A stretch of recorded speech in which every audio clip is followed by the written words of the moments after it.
Alhamdulillahirrahmanirrahim. Ikhwah rahimani wa rahimakumullah.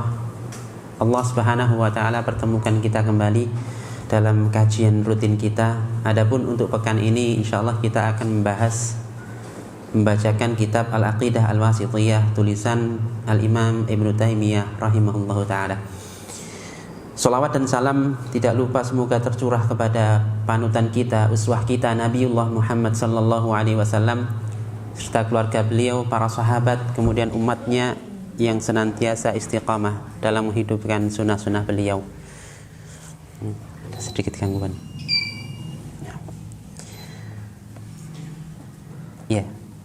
Alhamdulillah ala kulli hal ya. Walaupun dalam berbagai macam keadaan ya kita tetap semangat dan kita tetap mencari ilmu ya, karena mencari ilmu itu ibadah. Yang namanya ibadah ketika tidak ada gangguan atau tidak ada ujian, nah itu perlu dipertanyakan. Justru ketika seorang itu semakin serius untuk beribadah, semakin serius untuk mencari ilmu, maka insya Allah ujiannya pun juga akan semakin besar ya. Tapi berbahagialah ketika kita bisa bersabar dengan ujian tersebut ya. Ujian ini macam-macam ya. Mungkin yang paling kecil tadi termasuk mati lampu ya, fasilitasnya kurang, tidak masalah ya. Tapi itu tidak menyurutkan kita untuk mencari ilmu ya. Sedikit kisah salah satu ustadz kita, dan kabar terakhir beliau selesai S3 di Jamiah Islamiyah. Dulu tahfidnya atau menghafal Qur'annya di Pakistan. Kemudian qadarullah waktu itu banjir dan kegiatan belajar mengajar setoran hafalan tetap berjalan. Ya, coba kalau kita di sini banjir, masya Allah libur ya. Dan santri semuanya pulang ya, tidak apa-apa ya. Beliau menceritakan waktu itu sampai naik di atas lemari untuk mempersiapkan hafalannya. Ya, bayangkan gitu, di banjir di atas lemari sambil murojaah dan mempersiapkan hafalan ya. Semakin berat ujian ya, maka hasilnya juga akan semakin besar ya. Dan alhamdulillah ya, sekali lagi kabar terakhir beliau mengampu ya, pondok termasuk besar di Bogor ya. Adapun ujian kita sekali lagi ya tergantung dari niatan kita ya, dan semangat kita ya. Kalau ujiannya mungkin masih kecil-kecil ya, insya Allah hasilnya kecil-kecil ya. Tapi jangan khawatir ya, tetap kita istiqamah ya, karena Al-Imam Ibnu Taimiyah mengatakan ya, karomah yang paling besar adalah istiqamah.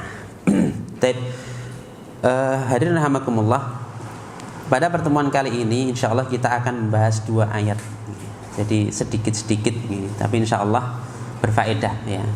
2 ayat ini menetapkan tentang sifat izzahnya Allah Subhanahu wa taala.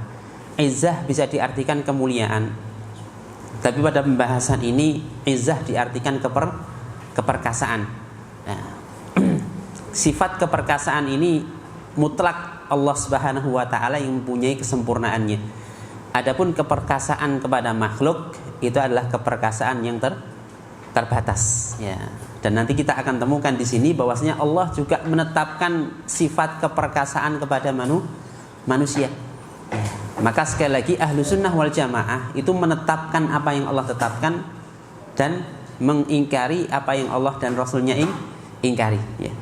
Ayat yang pertama yaitu surat Al-Munafiqun ayat 8. Allah Subhanahu wa taala berfirman, walillahil izzatu walirasulihi walil mu'minin.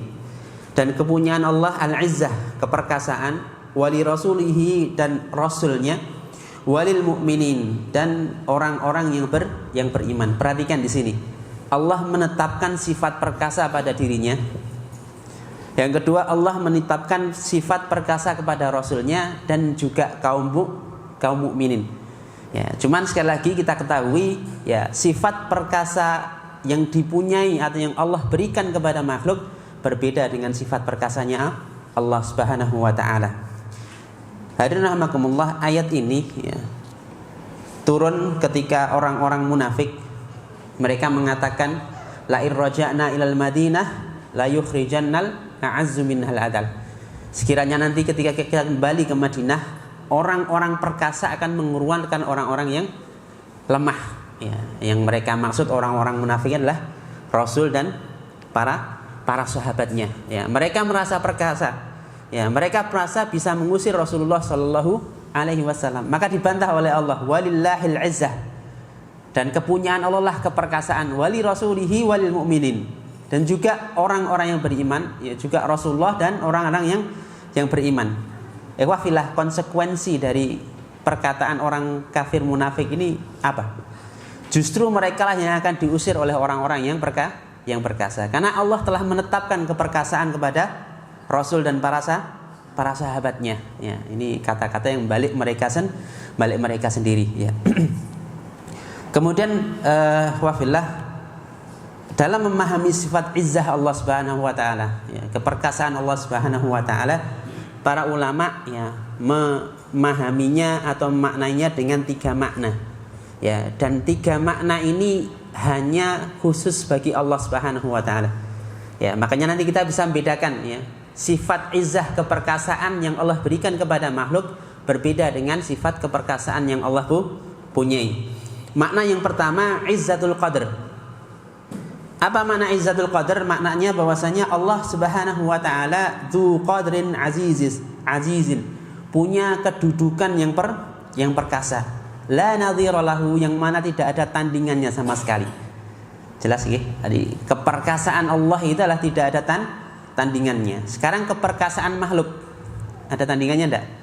Ya, seperkasanya kesatria, mesti ada yang mengalahkannya. Ya, ibarat pepatah ya, setinggi-tingginya gunung masih kalah tinggi dengan rumput. Ya, rumput itu kecil, ya. Tapi ketika dia tumbuh di atas gunung, maka berarti lebih tinggi daripada gunung. Ya, tidak ada keperkasaan yang melebihi keperkasaan Allah Subhanahu wa taala. Maka sekali lagi bedanya ya, kalau keperkasaan makhluk itu terbatas ya, dan lemah, adapun keperkasaan Allah tidak terbatas, tidak ada tandingannya. Makna yang kedua, ikhwafillah, izzatul qahr, keperkasaan dalam memenangkan ya. Qahara itu aslinya memaksa. Ya, Allah mampu melakukan apa yang Allah inginkan. Ya, ini Allah mampu memenangkan kelompok yang Allah inginkan. Allah mampu memenangkan siapa saja yang Allah kehendaki. Sekarang pertanyaannya ya, izzah atau keperkasaan manusia ada tidak yang menyamai Allah seperti ini? Ya, kita cuma bisa berharap ya. Semoga saja ya rakyat Palestina Allah menangkan. Ya. Walaupun kita seorang presiden punya keperkasaan semisal, tetap kembali semuanya kepada Allah. Kalau Allah izinkan, Allah menangkan. Tapi ketika Allah tidak izinkan, ya Allah tidak akan memenangkannya. Tapi yang jelas, insyaallah saudara-saudara kita di Palestina dilindungi oleh Allah ya, dan dimenangkan oleh Allah Subhanahu wa taala. Sifat izzatul qahr ini ya, keperkasaan dalam memenangkan siapa saja yang Allah kehendaki, ini menunjukkan kamalu qahrihi wa sultanihi, sempurnanya zat Allah yang mampu mengalahkan segala sesuatu, dan sempurnanya kekuasaan Allah Subhanahu wa taala. Ya, orang yang mampu mengalahkan sesuatu berarti dia punya kelebihan atau kekuasaan. Sekali lagi, kalau ini dimiliki oleh hamba maka itu terbatas. Ya, paham ya? Berarti yang kedua adalah izzatul qahr, kekuasaan atau kemenangan, keperkasaan untuk memenangkan. Kemudian yang ketiga, izzatul imtina. Apa itu izzatul imtina? Wa hiya anna Allah ta'ala yamtani'u an yunalahu su'un aw naqsun. Allah Subhanahu wa taala mustahil ya tertimpa keburukan dan tertimpa kekurangan. Nah, ini keperkasaan dan kemuliaan yang sempurna ya. Sekarang kali pertanyaan ya, ketika manusia punya keperkasaan ya, tidak ada yang mengalahkannya semisal dalam hal kekuasaan di dunia ini ya. Tapi karena dia manusia pasti ada kelemahannya. Ya, maka kita bisa bedakan ya antara keperkasaan Allah berbeda dengan keperkasaan makhluk. Keperkasaan Allah mutlak. Ya, tidak ada batasnya. Ya, tidak ada yang mengalahkan, tidak ada yang menandinginya. Adapun keperkasaan makhluk, ya, kemuliaan makhluk itu terbatas. Bahkan rahmatullah, bisa jadi ya, kemuliaan itu Allah berikan kepada mereka yang lemah. Contohnya Allah Subhanahu wa taala berfirman dalam surat Ali Imran, "Wa laqad nasarakumullahu bi Badrin wa antum adillah." Dan Allah Subhanahu wa taala telah menolong kalian ketika perang Badar. Ya, kaum muslimin dimenangkan oleh Allah sehingga mulia. Ya, kalau kita melihat peperangan Badar, betapa perkasanya kaum muslimin waktu itu ya. Ya, jumlah pasukannya sudah kalah banyak. Apalagi persenjataannya. Yang kedua, kondisi kaum muslimin waktu itu belum siap. Kenapa? Karena dalam kondisi berpuasa. Ya. Walaupun sebagian para sahabat ya membatalkannya ya, atau mungkin sebagian besar membatalkan puasa ya. Tapi sekali lagi kondisi waktu itu bukan kondisi siap untuk berperang ya. Tapi Allah izzahkan mereka. Allah perkasakan mereka, yaitu apa? Allah menangkan dalam perang Badar. Wa antum adillah, sedangkan kalian dalam keadaan lemah waktu itu. Ya, berarti sekali lagi keperkasaan ya, izzah ya, kekuatan atau kewibawaan, kemuliaan itu dari Allah Subhanahu wa taala. Fillah. Adapun perkataan atau firman Allah wali rasulihi walil mu'minin. Ya. Izzah atau keperkasaan itu Allah berikan kepada Rasul dan orang-orang yang beriman. Maksudnya apa? Annar Rasul sallallahu alaihi wasallam lahu izzah walil mu'minina aidan izzah wa ghalabah. Ya, Allah Subhanahu wa taala berikan, anugerahkan kepada Rasul tadi izzah, keperkasaan, pun juga kaum muslimin keperkasaan. Ini bagi mereka yang mau taat kepada Allah Subhanahu wa taala. Maka barang siapa taat pada Allah, maka Allah berikan kepada dia kemuliaan. Ikhwafillah. Ayat yang kedua,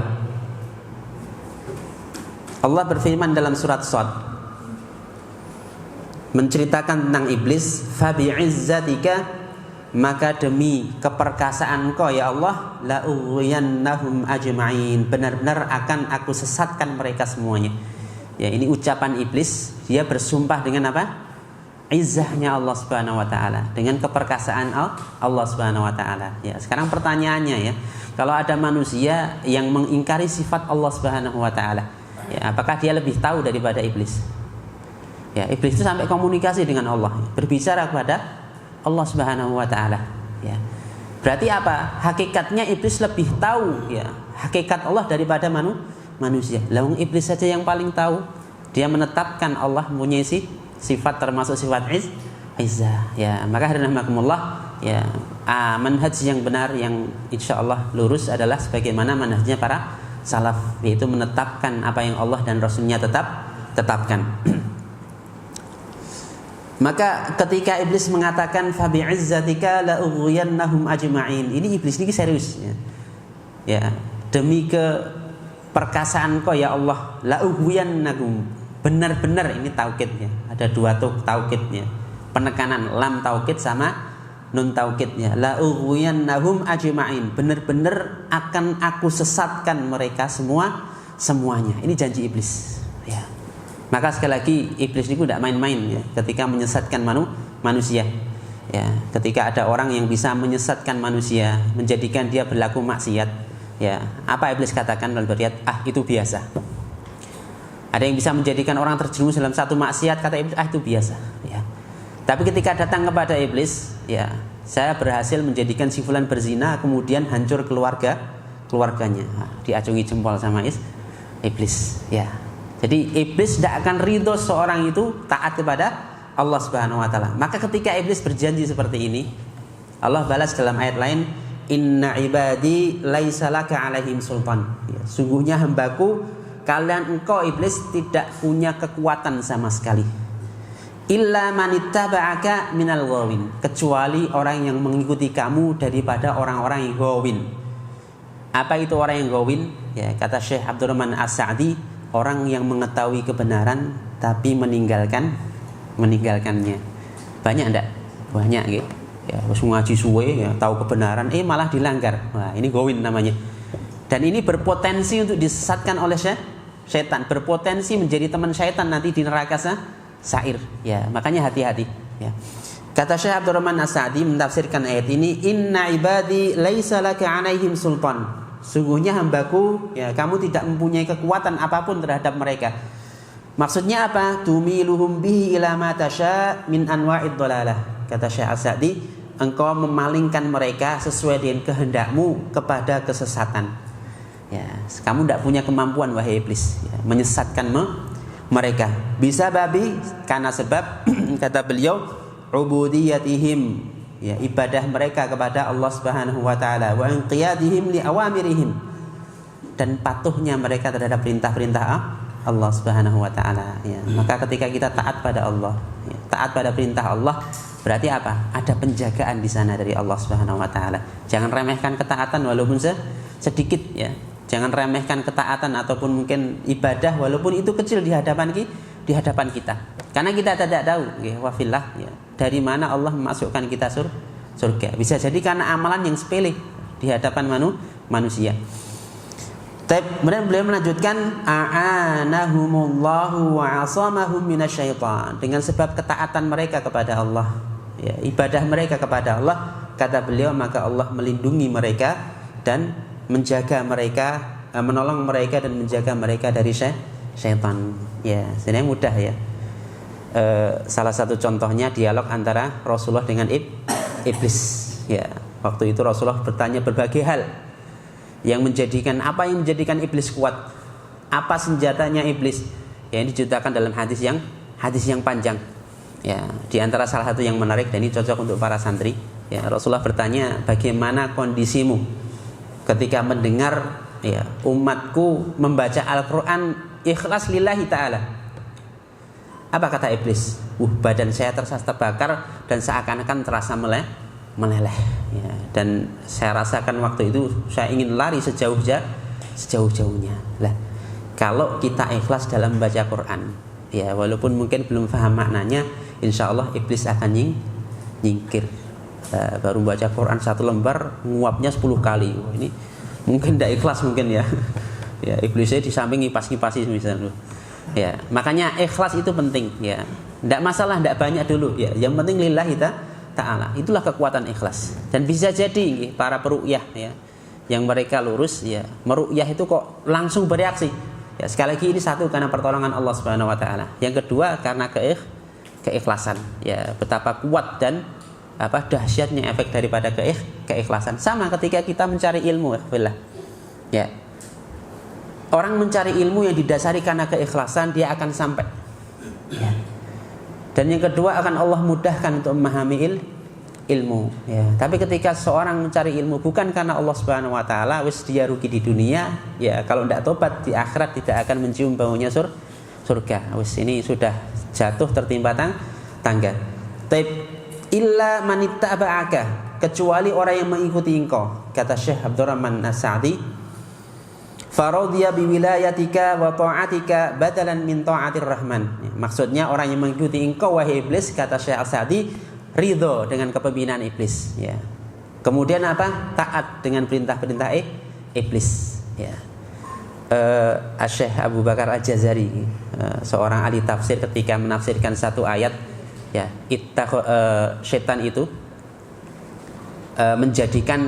mencari teman-temannya, ya, untuk menjadi teman mereka di neraka sa'ir, ya. Kata beliau, bagaimana seorang menjadi teman syaitan dan musuh syaitan, ya. Ada yang tahu? Gampang, ya. Semakin kita taat pada Allah, berarti semakin kita akan menjadi musuh syaitan. Takut nanti, ya, saya diwerui. Tidak usah takut, ya. Buanggal aja kalau diwerui, ya. Para salaf dahulu ketika lihat setan, ya, atau mungkin iblis, ya, langsung cepat-cepat dipukul kalau kelihatan, ya.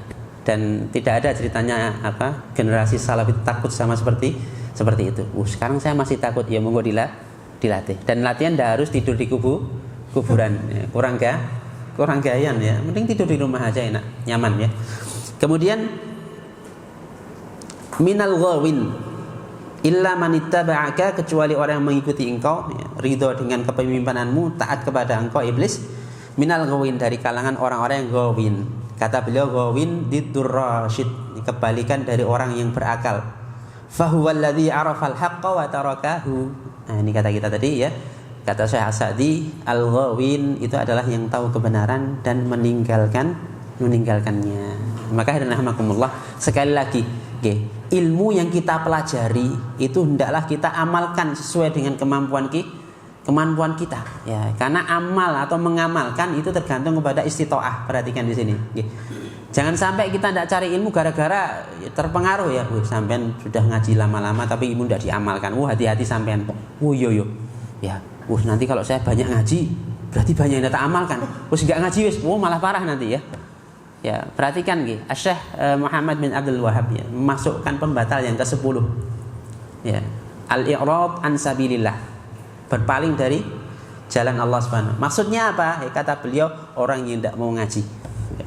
Orang yang abai terhadap majelis ilmu. Bukan berarti orang tidak mau ngaji dia kafir, tidak, ya. Tapi akan membuka pintu yang sangat lebar ya untuk lancar menuju kepada kekafiran. Gimana tidak dia tidak tahu ilmu? Ya. Dia tidak pernah ngaji, ya. Tidak tahu ini halal dan haram. Ya. Ketika dia tidak tahu, maka kemungkinan besar dia akan terjerumus kepada yang diharamkan. Waddal, ya, termasuk ghawin juga orang yang sesat. Kata beliau, siapa orang yang sesat? Alladzi tarakahu, orang yang meninggalkan kebenaran min ghairi ilmin minhu bihi, ya, karena memang dia tidak tahu kebenaran. Nah, Allah gambarkan dua kelompok ini ya seperti Yahudi dan Nasrani. Orang Yahudi tahu ilmunya tapi tidak menjalankan. Sedangkan orang Nasrani tidak tahu ilmunya, semangat menjalankan. Ini sesat namanya. Dan dua-duanya dimurkai oleh Allah Subhanahu wa taala. Maka orang yang menjadi pengikut setan dari kalangan ghawin, ya. Orang yang ghawin tadi punya ilmu tidak mengamalkan, ya, malah meninggalkannya, atau orang yang tidak mau menuntut ilmu, ya ini berpotensi besar menjadi pengikut setan. Kata Allah, inna syaitana lakum adu. Sungguhnya setan itu adalah musuh bagi kalian. Fattakhidhuhu aduwa. Maka jadikan dia musuh, jangan jadikan dia teman dekat. Caranya apa? Ya tinggal kalian bermaksiat aja, nanti jadi temannya setan. Ya, Ustaz, saya bermaksiat kok tambah mudah lah, berarti setannya tambah banyak ya. Ya, konconnya tambah banyak dari kalangan setan. Itu memudahkan kita untuk berbuat maksiat. Ikhfillah azan ya Allah wa iyyakum. Faedah yang bisa kita ambil dari dua ayat yang kita bahas ini, kata Syekh Muhammad bin Shalih Al-Utsaimin, wa yumkin an naqula fiha faidatan min nahiyatil maslakiyah aidan. Ya, mungkin bisa kita sampaikan ya sebuah faedah dari sisi perbuatan, ya, dari sisi perilaku ya terhadap dua ayat ini. Wa hiya annal insanal mu'mina yanbaghi lahu an yakuna azizan fi dinihi. Hendaklah seorang insan atau seorang manusia beriman itu menjadi seorang yang perkasa dalam agamanya, mulia dalam agamanya. Seorang muslim harus bangga dengan agamanya ya. Ya, kita tidak bangga dengan agama kita, kita pertanyakan ya, imannya di mana? Ya. Bukan berarti imannya hilang, tidak ya. Ya, agama ini jalan keselamatan kita. Ya. Kalau orang bermasalah dalam agama, waduh, nanti masalah juga di akhirat. Ya, dan alamat nanti ya apa istilahnya, kehidupan akhirat kita akan menjadi kehidupan yang buruk. Maka kata beliau, hendaklah seorang mulia dengan agamanya. Dan banyak sisi mulia yang bisa kita ambil dalam agama Islam ini. Ya, banyak tidak? Banyak ya. Antum punya sifat pemberani. Jadi mulia tidak di Islam? Contoh Umar bin Khattab ya radhiyallahu taala anhu. Ya, betapa beraninya beliau sebelum beliau masuk Islam. Dan ketika beliau masuk Islam, subhanallah, keberanian itu tidak hilang. Ya, dan itu yang menjadi kemuliaan ya, atau keperkasaan pada Umar bin Khattab radhiyallahu taala. Dan banyak sekali para sahabat yang punya sifat-sifat mulia, setelah mereka masuk Islam, maka Islam menjadi mulia ya. Maka pertanyaannya kembali kepada kita, apa yang sudah kita berikan kepada Islam? Apa yang sudah kita lakukan terhadap agama Allah Subhanahu wa taala ini ya? Apakah kita memuliakannya atau justru malah menghinakannya? Pertanyaan ini gitu. Dari mana kita bisa muliakannya? Dari belajar. Makanya jangan remehkan ketika kita belajar ya. Dengan belajar kita akan tahu hal-hal yang bisa kita lakukan. Oh, agar agama ini mulia. Bagaimana kita menolong agama ini? Kemudian beliau menganalogikan bihaitsu la yadhillu amama ahadin minan nas. Ketika seorang itu kuat ya agamanya, mulia agamanya ya, sehingga dia tidak lemah di hadapan manusia ya. Dalam peperangan ya, itu ketika kita lemah ya, ketika bertemu musuh ya jangan perlihatkan kelemahan, perlihatkan keperkasaan ya. Karena perang itu kan khid'ah, tipu daya ya. Ini dalam perang ya. Dalam hal-hal yang lain semisal perlihatkan kalau kaum muslim itu adalah orang-orang yang kuat, orang-orang yang mulia ya, mereka punya adab yang luar biasa. Perlihatkan seperti ini ya. Dan ini idealnya kata Syekh Utsaimin, inilah gambaran seorang muslim ya.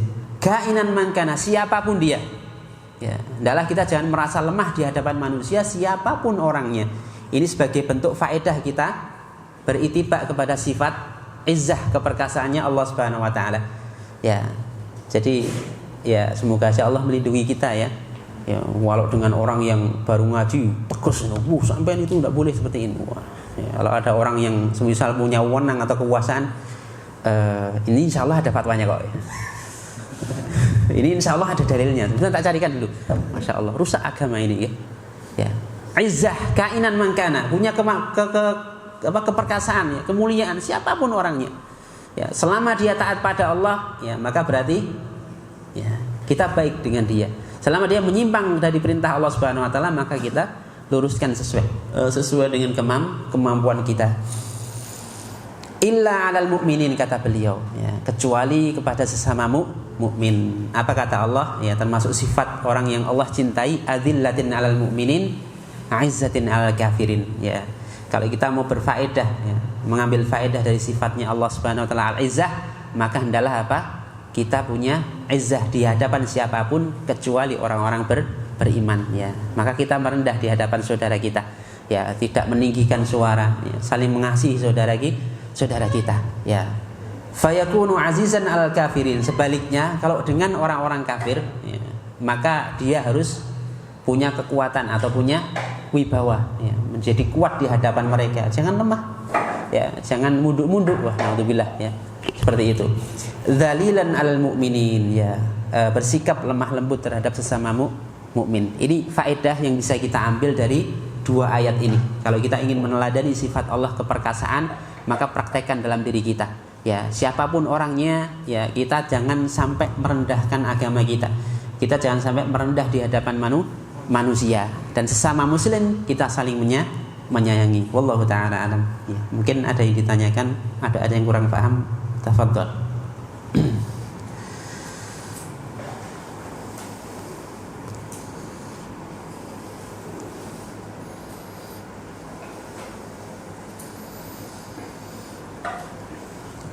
Yang Putri, kalau ada pertanyaan bisa ditulis di kertas ya, silakan.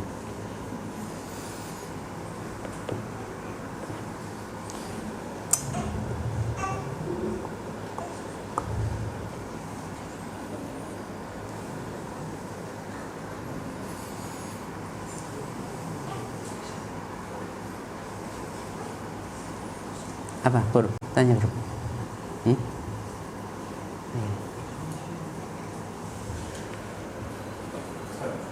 Betul.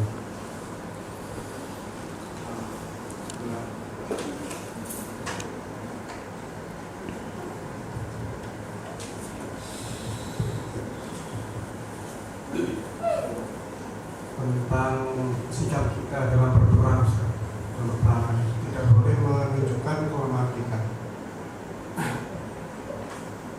Terkait dengan apa yang ada di Palestina, banyak orang-orang kita yang misalnya men-share video tentang korban-korban atau kehancuran di sana. Nah, itu gimana? Apakah termasuk menunjukkan kelemahan atau gimana? Ya. Terkait ya, kembali lagi ke Palestina nih. Jadi memang ini baru umat ya, alhamdulillah tersibukkan dengan ya kondisi saudara kita di Palestina ya. Berarti pertanyaannya, apa hukum men-share ya video-video atau gambar-gambar tentang kondisi saudara kita di Palestina? Wallahu ta'ala alam, sebagian ulama memang tidak membolehkannya men-share ketika di sana ada korban-korban. Ya, ini salah satu alasannya karena bisa melemahkan kaum muslimin. Ya. Tapi kalau kita pahami lebih jauh lagi, ya ternyata perang di media itu luar biasa efeknya. Ya, perang opini, kemudian perang propaganda itu luar biasa efeknya. Bahkan tidak sedikit bukti ya, ketika kita istilahnya mengupload video seperti itu, ya menunjukkan dukungan kita kepada saudara kita di Palestina, ternyata menjadikan orang Yahudi atau orang Israel itu ruginya luar biasa. Ya, ada kalkulasinya di sana. Ya. Kalau video yang kita upload semisal sampai tersebar atau satu komen saja kita komen di lapak mereka, ya itu mereka akan mengeluarkan sekian dolar untuk bisa menutup komen tadi, ya. Dan luar biasa ya, kan orang Indonesia kan jago komen ya. Walau komen nyelekit gitu ya. Ini tidak apa-apa ya. Tidak usah kita arahkan kepada saudara kita, kepada mereka aja ya. Nah, insya Allah lebih bermanfaat ya. Dan itu efeknya luar biasa ya wafillah ya. Wallahu taala alam ya. Kalau melihat dari alasan tadi ya, supaya tidak melembahkan kaum muslimin, dan realitanya tidak terjadi seperti itu ya. Justru saudara-saudara kita yang di luar Palestina ketika melihat kondisi saudara seperti itu ya, awan ini gambarannya, otak mereka mendidih, hati mereka panas ya, koyok-koyok pengen melayu ke sana gitu loh ya. Wah, tak bila, karena memang ada beberapa hal akhirnya tidak bisa. Ya apa yang bisa kita lakukan ya wafillah ya untuk saudara kita di sana. Selain doa, hal real apa yang bisa kita lakukan ya. Mari kita singgung ya, kalau kita punya apa namanya istilahnya kelebihan harta, maka monggo silahkan ya, bagi yang punya kelebihan harta ya. Kalau kita punya apa istilahnya tenaga semisal, apa yang kita bisa gunakan untuk tenaga kita ini ya, seperti itu ya. Jadi boleh tidak secara seperti itu, melihat dari maslahatnya yang besar ya, maka tafadhol ya. Ya saja semisal mungkin yang terlalu mengerikan semisalnya sampai berjajaran berdarah ya, seyogianya itu tidak di-share ya. Sebenarnya yang bisa menjadikan mereka lemah itu adalah apa? Video-video yang menunjukkan kekalahan mereka ya. Itu sudah banyak sekarang ya. Bahkan ada sebuah aplikasi apa namanya, Reach atau apa itu yaitu bebas sana mengupload video tentang Palestina. Jangan khawatir untuk diblokir ya. Dan itu perkembangan Palestina terbaru. Lah, ketika muncul video-video yang menunjukkan kekalahan mereka, share aja sebanyak-banyaknya ya. Wallahu taala alam. Mungkin yang lainnya.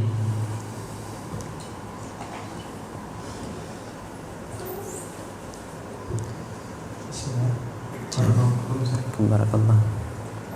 Terkait ini pengembangan pertanyaan dan ini bisa diterangkan lagi terkait tahun politik ini. Kita para penuntut ilmu atau penuntut yang sudah ngaji kebanyakan ikut nimbrung, ikut komentar dan apa namanya persekutuan di sana. Sebetulnya batasan kita sebagai warga negara, sebagai penuntut ilmu, sebagai orang Islam itu terkait pesta demokrasi ini sampai mana gitu? Yang kita ikut belajar. Barakallah. Ada seorang ulama, kalau tidak salah Hasan Al-Basri, ya ini riwayatnya sahih. Beliau pernah dikirimi surat oleh para raja. Isinya apa? Menanyakan tentang apa? Mizan, timbangan. Ya, sisi kanan kiri terbuat dari emas dan perak. Ya, maklum raja kan itu. Ya. Kalau yang tanya tukang kayu, itu terbuat dari kayu apa gitu. Nah, itu. Jadi karena para raja mengirimkan kepada beliau pengen tahu, ya, apa itu? Apa? Mizan apakah terbuat dari emas atau perak atau permata dan sebagainya. Kemudian beliau menulis jawabannya. Ya, apa jawaban beliau? Satu hadis Nabi SAW, min husni islamil mar'i tarkuhu ma la ya'ni. Termasuk tanda baiknya Islam seseorang yaitu meninggalkan sesuatu yang tidak ada manfaatnya bagi dunia dan agamanya ya. Mungkin kita bisa beralibi ya. Loh, dengan mengetahui terbuat dari emas kan bisa meningkatkan keimanan kita. Ya, bisa. Tapi apa kata Hasan Al-Basri? Ya, itu tidak ada faedahnya sama sekali. Termasuk juga awan gitu, pernah kita sampaikan tongkatnya Nabi Musa itu dari kayu jati atau kayu sengon atau apa, tidak ada faedahnya gitu. Ya, tidak ada faedah sama sekali. Burung ababil itu termasuk jenis burung apa ya, lebet atau burung apa, parkitnya kecil-kecil berwarna gitu. Karena ada ya, salah satu tafsir itu disebutkan ya, dia termasuk jenis burung ini gitu. Kalau tidak salah ketika diterjemahkan ke Indonesia seperti burung parkit, semerah burung parkit kecil-kecil dan warna-warni ini. Ya, wallahu alam. Dan sekali lagi itu tidak ada faedahnya, wafillah. Nah, kembali kepada tadi, bagaimana batasan sikap kita? Batasan sikap kita yaitu kita berbuat sesuatu yang bermanfaat. ya, khususnya untuk agama kita.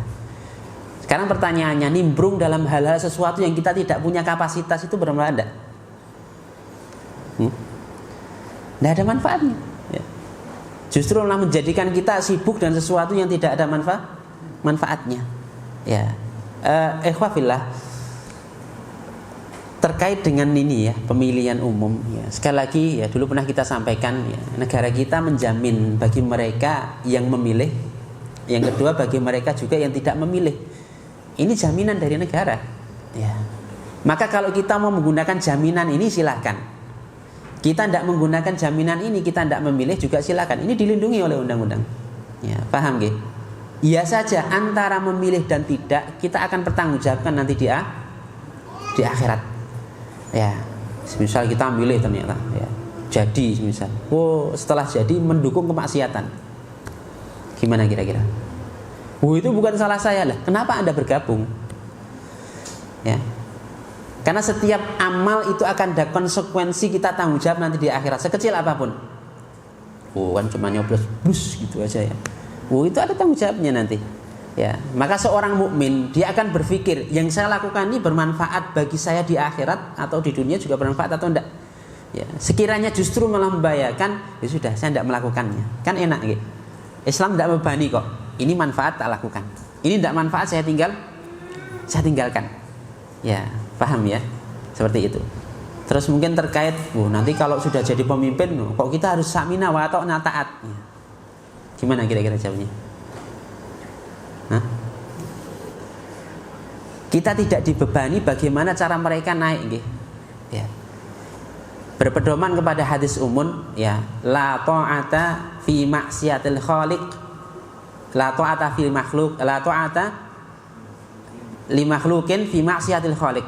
Tidak ada ketaatan kepada makhluk dalam hal maksiat kepada Allah Subhanahu wa taala. Innamat ta'atu fil ma'ruf. Sungguhnya ketaatan dalam hal yang ma'ruf. Siapapun yang memimpin kita, ketika memerintahkan kepada kebaikan, maka kita taat. Kalau dia memerintahkan kepada maksiat kepada Allah, kita tidak wajib taat. Paham nggih? Bahkan di dalam Islam, ikhwafillah, ini dalam kajian fikih siasah nggih, ya. Seorang bisa naik ke pemimpinan ya, itu dengan 3 cara, tidak salah nih. 1 ya, dengan wasiat dari pemimpin sebelumnya. Ya, contoh kepemimpinan Umar ya. Diwasiatkan dari Abu Bakar ya. Yang kedua berdasarkan musyawarah ya. Kalau dalam Islam ada al-hali wal aqdi ya, itu tergabung di sana orang-orang yang berilmu dan orang-orang yang punya pengaruh. Mereka berkumpul bermusyawarah untuk menentukan pemimpin ya. Yang ketiga istilahnya sultan mutaghalib ya. Sultan atau pemimpin yang merebut kekuasaan. Pertanyaan sekarang, merebut kekuasaan itu dibenarkan dalam Islam tidak? Pemberontakan ikhwah. Ya. Ente khawarij kalau pemberontakan. Ya, pemberontakan nih, karena menumpahkan darah, ya. Maka ketika pemberontakan ini terjadi dan ternyata dia berhasil menjadi seorang pemimpin, berarti dia menjadi pemimpin yang sah. Ketika merintahkan kepada kebaikan maka taat, ketika merintahkan kepada keburukan kita tidak taat, ya. Terlepas apakah yang dia tegakkan setelah itu Al-Quran atau bukan, itu ada pembahasan yang lain. Saya dipahami insyaallah nih. Nah, berarti apa kesimpulannya? Batasannya hendaklah kita melakukan sesuatu yang bermanfaat ya, bagi dunia kita dan bagi akhirat kita. Wallahu ta'ala alam. Mungkin yang lainnya. Yang Putri kalau ada pertanyaan.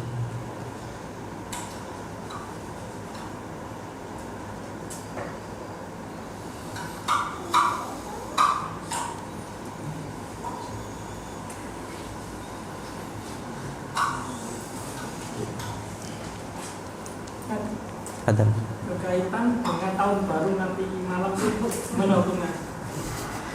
Sudah dijawab pertemuan kemarin ya. Tahun baru ya, tahun baru. Ikhwafillah, jadi Allah hadiahkan kepada kita ya 2 hari raya yang mana ya kita peringati 2 hari raya tersebut. dan seorang yang mencukupkan kepada pemberian Allah, ya, maka Allah akan mencukupkannya. Ya, wa may yatawakkal 'ala Allah fahuwa hasbuh. Siapa yang tawakal kepada Allah, maka cukuplah bagi Allah Subhanahu wa taala. Ya. Itu ulang tahun, kemudian perayaan yang berulang-ulang, itu apa namanya? Aid. Ya, sedangkan Islam melarang semua Aid kecuali Idul Fitri dan Idul Adha. Ya. Yang kedua, ini juga paling parah, berhati-hati. Nggih. Tahun baru merayakan itu bukan budaya orang Islam. Bahkan kalau jenengan lihat sejarah, itu budaya dari orang-orang kafir, ya, atau orang-orang penyembah berhala. Ya. Maka ketika kita mengikutinya atau sedang merayakannya, maka hukumnya sama. Ya, dan bisa masuk kepada ancaman hadis Nabi, man tasyabbaha biqaumin fahuwa minhum. Barang siapa yang ikut-ikut satu kaum, maka hukumnya sama dengan kaum tadi. Ya. Lah, tasyabbuh kepada orang kafir itu hukumnya haram dan kita tidak boleh. Ya, maka bagaimana kita dengan tahun baru? Sudah tidur aja. Tidur aja, mungkin ngaji aja, ya. Tidak ada urusan dengan perbuatan kita, ya. Dan tidak ada urusan dengan aktivitas kita, apakah kita mau terjun, apakah kita mau lihat atau apa, enggak, ya. Seorang muslim punya hari raya tersendiri atau Id tersendiri, ya. Wallahu taala alam, ya. Sampun. Yang putri ada tidak? Ya, kalau ada pakai kertas. Lanjutkan tasyabuh. Bagaimana kalau misalkan ini kan ada Ustaz, tanggal merah kan ya? Tanggal 1 kan tanggal merah kan libur, jadi kan libur. Kalau kita libur misalkan kerja atau sekolah, apakah termasuk tasyabuh? Ya, kalau kita bekerja di satu perusahaan dan perusahaan tadi meliburkan kita masuk. Ya kalau dapat bonus alhamdulillah, enggak apa-apa ya.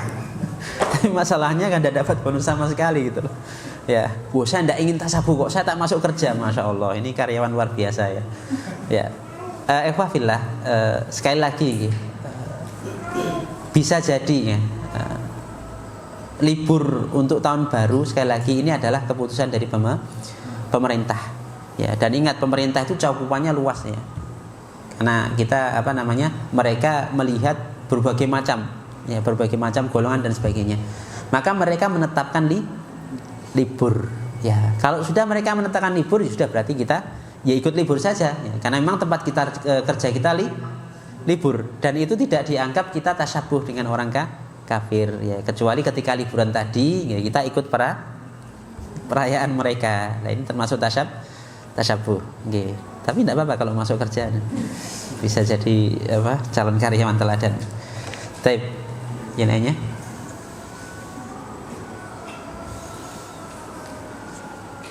Alas, Putri tidak ada? Tidak ada. Ya, baik.